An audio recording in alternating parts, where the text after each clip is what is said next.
Welcome to the Wally Show. Here we are again. So Wally is not back with us yet. He is still planning. I think we're still not going to see him until the end of the week. There's been a bit of a couple of hiccups in the trip, and I'm not sure all the details, so I'm going to leave that up to him. Not that I could trust what he has to say, because he would Wally it up a little bit and make it seem more dramatic than it really is. But I feel like that's his story for him to tell. But it as always, with every trip, I feel like he always has stories to tell, and typically they all surround him, and I'm not sure why. Yeah, it'll probably be tied to him and his. We'll hear about the kidneys. Hear about his amateur first responder-ing, and then, because even he sounds sick, he sounded hoarse. sick. But then again, he's been singing and yelling and all of those things. So anyways, he should be back Monday of next week. But in the meantime, we do have a couple of things for you. I want to start with this parasite cleanse that is going viral on TikTok. Have you heard of this? No, it doesn't sound good. No, it doesn't sound good. So they're going viral on TikTok because there is a influencer. She goes by the name Worm Queen. I don't know. Which is a horrible name, Worm Queen.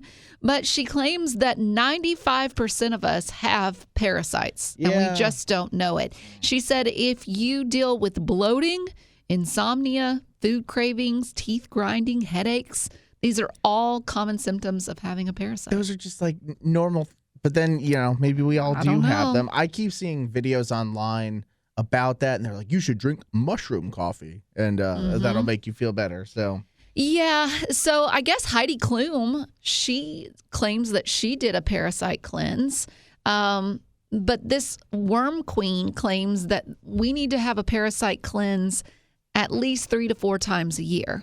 And especially if you have pets, you should really do a parasite cleanse. Okay.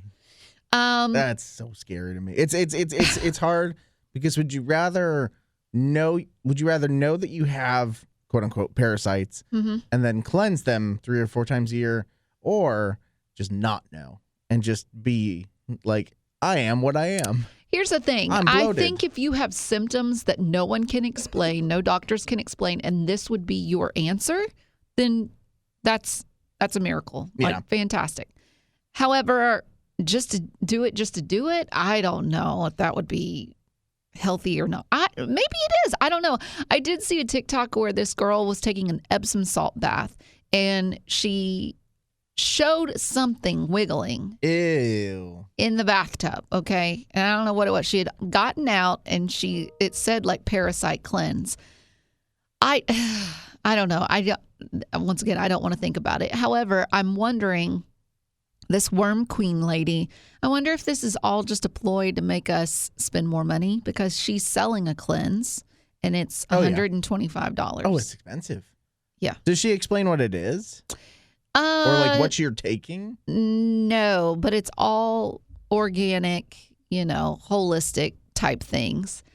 She said Epsom salt baths are important. Also, going to the bathroom frequently is very important to rid of parasites. Maybe that's why maybe I don't. Yeah, maybe you're fine. I have no idea what I have inside me. But if you're like me, you're wondering, well, how do you even get a parasite? Well, mainly it comes down to, we live in America, and so it's not too bad. But of course, you still need to not drink out of like a storm drain, which I did see on TikTok. This guy was stuck in traffic. I forget where he was, but some guy was just walking the streets, and he looked like, I don't know, in his late 20s, at an empty water bottle, and he just bent over, put the water bottle in the storm drain, filled it up, and started drinking out of it. When we have so many options for water, right? In this country, that's an interesting take. I could see where parasites could happen if you swim in a lake or a river. Yeah, I guess accidentally. I guess not so much with a pool, because you have chlorine. Yeah. But then like hot tubs, maybe. I don't know. If you're kissing your cat or your dog on the nose or the mouth, that could probably be another parasite situation. I'm not sure. All that to say, the Worm Queen is telling us No, what a name, though. that we need to do a parasite cleanse. But a lot of like mainstream doctors are saying this is not a good idea. But of course they would. Are they hiding it from us? Are we all parasites? Now I want like the Worm Queen to meet the Tiger King because they just seem, goodness gracious. This is interesting. Again, with TikTok, with like social media, you get to craft whatever personality you want to, and it's up to you to find your niche. Mm-hmm. So good for her for finding a weird niche. I think I would have picked something different. I would have too, but if she makes a little bit of money off of it, good for her. Yeah. Then we also took another test to see this one, Gavin. You tell everybody about it. So it was basically like, "Are you funny?" Was the question that it wanted to ask, which I would feel so. I have a feeling that this is not a site that leads you to an answer that says you're not actually funny. This unless you got. I need to. You know what I need to do? I need to take this for Wally. Okay, because I think that I personally take a bit of pride in feeling like I'm a funny person to the people who find me funny. If you don't find me funny, then I'm not here to please you or but you will hurt his feelings. But I want you to find me funny. But please find me funny. So it was interesting to go through this, and it asks a handful of questions about like how to understand your humor. It even mentions like dark humor, which is not like which is not good. Don't do it. But it was interesting. My result was that you're funny, but not everyone gets your humor. Your sense of humor is That's a more kind way to put it. I know. It says it's an acquired taste. Don't get us wrong. You're funny. It's just that not everyone gets it. But honestly, that's their loss. Your jokes are what some people call off color, meaning odd, quirky, unexpected. Sometimes you crack a joke to friends and two of them scratch their head and one of them just smiles. Now it doesn't actually sound like I'm that funny. No, it doesn't. I will say, and I think that you will admit to this because I've heard you say this. When you're a funny person, you have to have a certain amount of confidence in yourself. And I will say that with you, when you tell a joke, you say it under your breath. Yeah. So that makes it hard for anyone to laugh because they can't hear you. That's true. I think that I'm more nervous to tell jokes. I think that my hit rate is not insane, maybe partially because they're not being heard, but also because, and I'll say this, if a joke doesn't land though, like if I say something that I think is funny and then like neither of you guys react in the room to something, maybe again, and I think you've heard it, then I'm like, it's catastrophic. And maybe it's just because Wally's watching a TikTok and he doesn't actually hear the or the I joke. couldn't hear you. I had something like my headphones in and I can't hear you. Yeah. That to me is one of the most embarrassing things in the world is to tell a joke, especially when you're like, I think this is funny. Like my brain is telling me to deliver this joke, and it's not like a stand-up comedy situation, so I'm not like under pressure to be funny. You're like, I'm going to put myself out there, and then when someone doesn't react, then does that only happen here? No. It happens in plenty of places. I'm not heartbroken by like my wife not laughing at certain jokes because she receives all of them. And so sometimes she's like, that's not your best. I'm like, that's fine. Our engineer, Robert, he's started this new thing where every morning he comes in and he tells a very lame dad joke. And I don't know why he started it, but I know that the reason he keeps doing it is because Wally and Gavin reassure him that I love hearing them, which is the furthest from the truth. So true. No, I hate them. And they're like best worst jokes. And I like Robert, but oh my gosh, those jokes are I think that it's the fact that he tries. Yesterday was, what do you call the wife of a hippie? Mrs. Hippie. So it's good. So I took this test and I did this for Wally. It says you're a total goofball. You get laughs by being over the top and ridiculous. Your jokes and punchlines are sometimes groan-inducing, but people love to hear them anyway. You've got a larger-than-life energy that's absolutely infectious, and you're not afraid to be a bit of a fool if it means making the people around you crack up. You're an entertainer.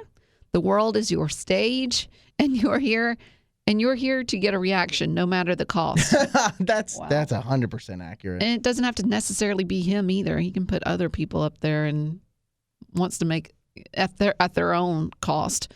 Then mine, it said you're a total natural when it comes to comedy. It's like you have a sixth sense of humor that most other people don't. You always know just what to say to get a laugh, and you know just how to say it to make sure the joke lands, but you also know when it's not time for a joke.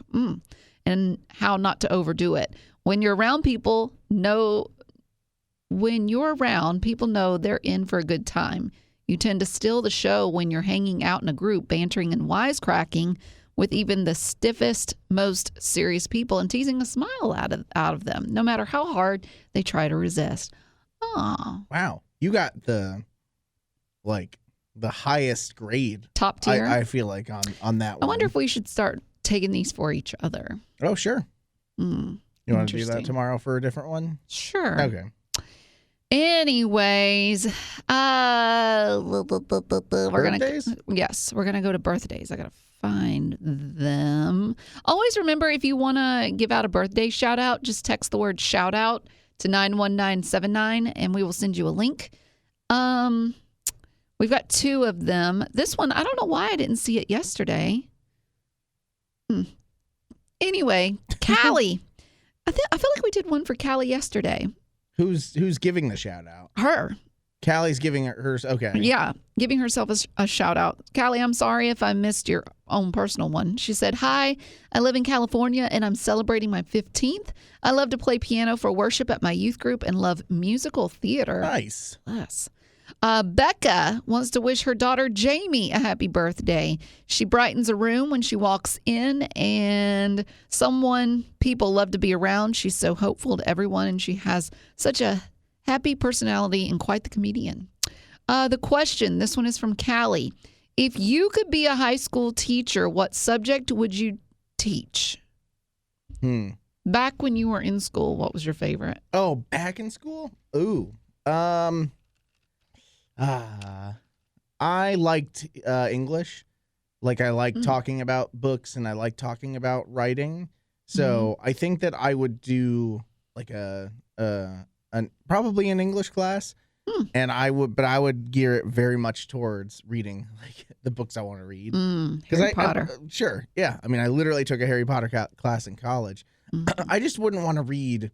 I don't know. It just got really hard to read the big books like Great Gatsby or The Grapes of Wrath or I don't know, the 1984s where it's like all this commentary on America or socialism or classism or fascism, all those things. Yeah. I just feel like that got so tiring to read through, and I don't know what I got out of it. You should have done what I did. I would always, my mom would take me to the library, and I would find the VHS tape that is the movie.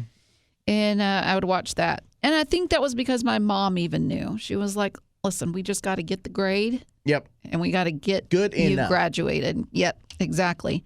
I loved school. I just didn't like the homework, the responsible side of it. I liked my friends. But that's about it. I loved lunchtime. I think I would want to be the lunch lady. Does that count? Oh, sure. I think I would want to be the lunch lady perfect. Because then I could try the different foods. I would never be hungry or hangry because food would always be there. Now, I would have to deal with those kids that are like, I don't like this. Too bad. So sad. That's what you got. So I could have to deal with that. Or I would want to be, if I have to choose a subject, I would go with history. I really like history. I like to learn all about it. I didn't appreciate it back when I was a kid in school, but I definitely appreciate it now. I like it a lot more now. Yes. Like I'm entering my like my 30-year-old like Republican era where I'm like, oh, just give me a good Civil War movie. Exactly. So I think I would do that. My history teacher back in high school, he was old already, but he took this medication that would make him fall asleep at random times if he sat for too long. And so he would fall asleep, and this guy in my class, David, he would take all of his books off the desk and they would fall on the floor and make a loud noise, and it would wake our teacher up. But sometimes we wouldn't want to wake him up because if he stayed asleep, then that meant we didn't have to do any work. Yeah, no, I'd let just him be quiet. I'd let him zonk out as much as possible. I love a good like I think history teachers are the most interesting ones because they can be that. They can be like old, tired, but they just know enough stuff. Like I think that my history teacher in one of my high schools I went to just had like a cane that he walked around with, and then he would just start talking, and you'd see the little like hand shake, the old man handshake if he was like pointing at the board, and then he'd go on, and you'd kind of sit there, and like, he's been talking for 45 minutes and hasn't like stopped rambling about something. Just let the less I have to do in class, the better. Yeah, I went to a really small private school, and all of my teachers were ancient. Like past retirement age.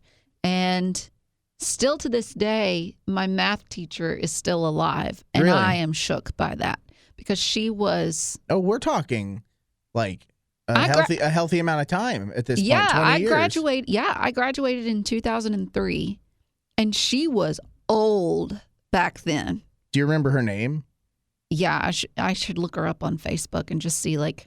But I know that her daughter, she's got a daughter that passed away before so she's just still kicking. She's still teaching us quadratic formulas. Oh, gosh. And she was the one that when I asked her, hey, can I move up to, I can't even remember the name of it, calculus, because I was in algebra 2. So once we get to like 11th. You wanted to go to calculus? No, okay. But I just did it as a joke because, that's me. It's hard. But in 11th grade, they took our class and they moved the smart kids to calculus and the dumb kids to algebra 2. And of course, I went to algebra 2. And as a joke, I asked my math teacher, I said, hey, can I go to calculus? And she didn't even say yes or no. She just laughed at me and just kept walking. And I was like, okay, I guess that's a no. I will say it doesn't matter. I mean, none of it's applicable in our lives today. I took AP calculus in my senior year of high school, and it made me feel so dumb. Like I had no idea what I was doing, and I really it's probably one of the few classes that I like coasted on friends who knew what they were doing, helping me with homework and doing, or maybe just like writing down the answers that they had, and writing also down like the step-by-step process so it looked like I knew what I was doing at the same time, because that's the hard part too, is that when they ask you to show your work, how about not? It's terrible. The answer is the only thing that matters, miss. Yeah. There was an exam that we had to take in math, and I remember my teacher was going around to each desk and handing us the exam, and there was a piece of paper that was stapled to the back of it, and it had like some kind of chart or something on it. And I remember turning around to my friend Brittany behind me, and I said, what is this for? And she was just as lost as I was. And she was like, I don't know. Like she literally had no idea either. And that's so bad. When you go into an exam not even knowing what this chart is for. Yeah. I had one science class. I think it was AP chemistry, and I think our teacher at the time was like, she's like, I actually have never taught this before, so I'm going to be doing some learning with you guys through this. That doesn't boast. No. We made one of our teachers, our English teacher, cry. She threatened to quit. Because of how... When I say me, it's not me. It was my class. Because I was a good kid. I didn't want to get in trouble. But I had some guys in my class that definitely liked to cause trouble. And they made her cry. That was... Wonder where she's at. It's maybe still there. I'm telling you, teaching seems really... It's not difficult though. It's a calling. I think maybe. Do you think it's more difficult for women because? Do you think that like, especially boys, feel like they have a little more room to just be annoying and or cause trouble as opposed to guy teachers, or do you think it just doesn't really matter? Are you saying guy teachers have it easier than girl teachers? Because they can like be more, I guess, kids might be more afraid of them. With guys? Yeah. I don't know, though. There were some female teachers that I had. I was like, ooh, I don't want to get past them. They had some powerful rulers. Though I did have our principal, though, like he was probably 6'4". He was a tall man and old, and he just walked around stern, never cracked a smile. And I was scared of him. And then COVID took him out. Bless his heart. Oh, I didn't expect you to say he died. COVID took him out. Oh, yeah. man. And yet your ancient math teacher is still there. She's still going. Yeah. I need to look. She has to be. When I graduated, she had to be in her late 70s. That's insane. So then that would make her... Girl, retire. Late 90s. Early 100s. I got to look that up. That's insane. I do remember my principal. There I am trying to do math. She'd be look proud. at that. She would. I think the principal at my last high school, because I went to 3 high schools, the last one for senior year was the scariest one. But sometimes you're like, he's fun, he's cool. But then it would be like you'd be at a high school dance, and he would be walking around the entire dance floor with like a water bottle and just like slamming it against his hand. He's like, don't you dare dance in an inappropriate way. Whoa. Which I would never do, obviously. But then he took certain things super... You couldn't even get a dance partner. These hips would lie. Boy. But I think it was the one... He took some things so seriously, too. I went into school, dress code for this school, so you had to have a belt on, polo and or button-up, khakis, like all this stuff. Didn't care for it. It was a bummer way to end high school. But... I remember one day I was feeling funky fresh and I was like, I'm going to wear suspenders today to school. Wow, that's your idea of funky fresh. But it's the same thing, right? Like it holds your pants up, right? And so that's what they're for. Yeah. And I walked in wearing those without a belt and he was just like, where's your belt? I'm like, I'm wearing suspenders. He's just like, go to the office. Where they had backup belts. You're like, you're in detention, Mr. Funky Fresh. for my suspenders. For wearing suspenders. I'm pretty sure they were like plaid. Well, that says so much. They were so good. Okay. Well, on that note, before you get to further embarrassing yourself, we'll be back tomorrow. And as always, thanks for being a potty.